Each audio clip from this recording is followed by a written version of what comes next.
이번에는 피해야 될 치과와 가야 할 치과 이 특징을 좀 보겠습니다. 피해야 될 치과를 알면 어디를 가야 되는지 자동으로 알겠죠. 할인 이벤트 이런 거 좋아하는 데는 보통은 안 가야 돼요.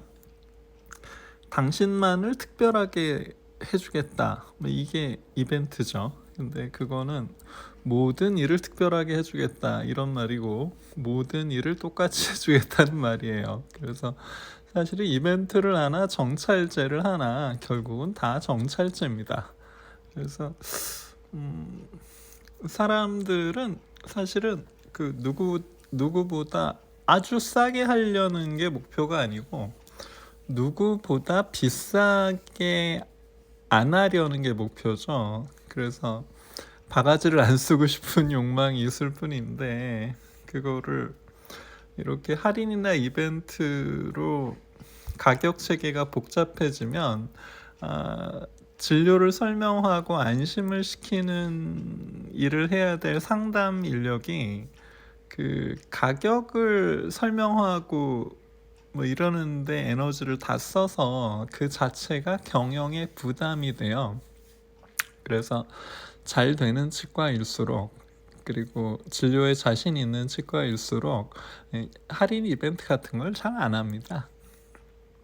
그래서 미리 결제를 유도한다. 사실 이 미리 결제를 한다는 건 치과 입장에서 갚아야 될 빚이잖아요.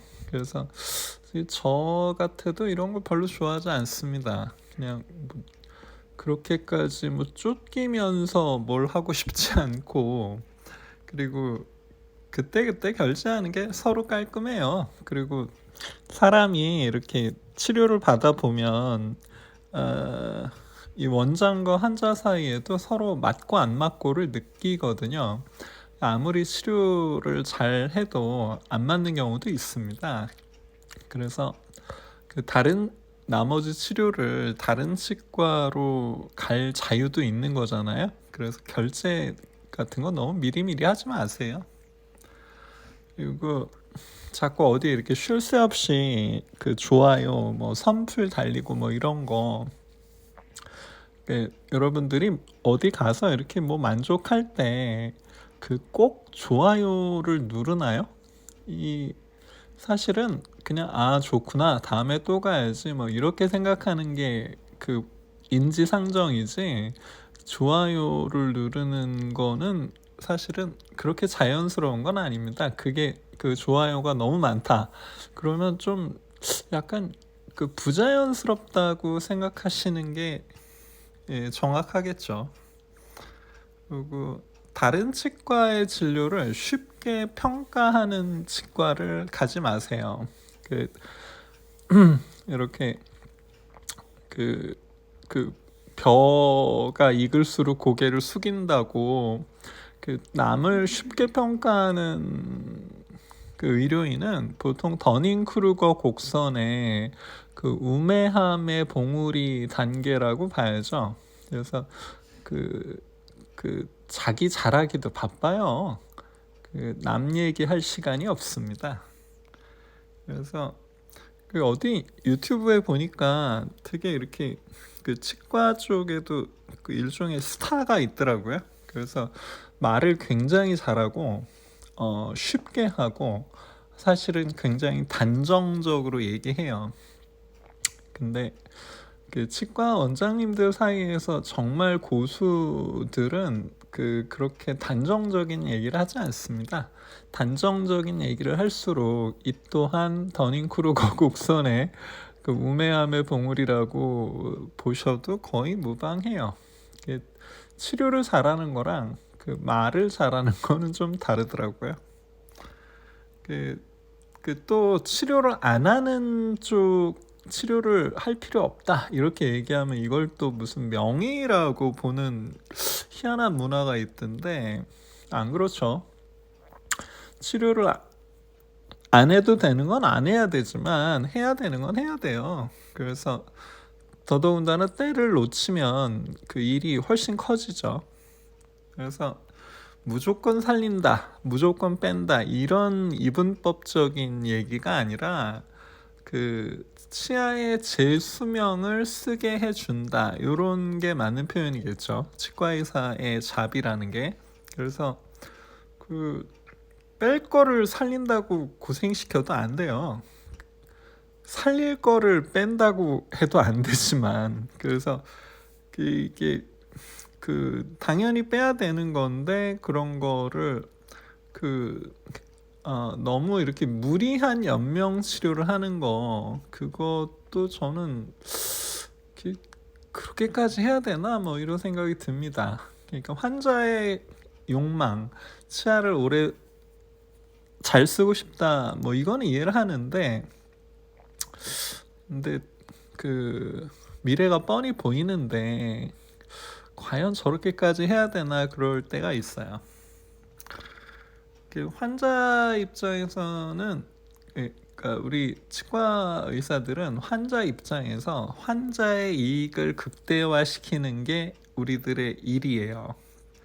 그래서 근데 정말로 환자 입장에 생각하는 사람이 환자에게 그렇게까지 입안에 혀처럼 굴지는 않습니다. 사극에서 충신과 간신을 생각하면 돼요. 간신은 말을 되게 중시하고 충신은 일하기도 바쁘거든요. 그래서 누가 충신인지를 좀 애터튜드에서 그 사람의 태도에서 좀 생각을 해봐야죠. 정말 일하기도 바쁩니다. 그래서 검진과 치료 계획은 이 획일화되면 안 되죠.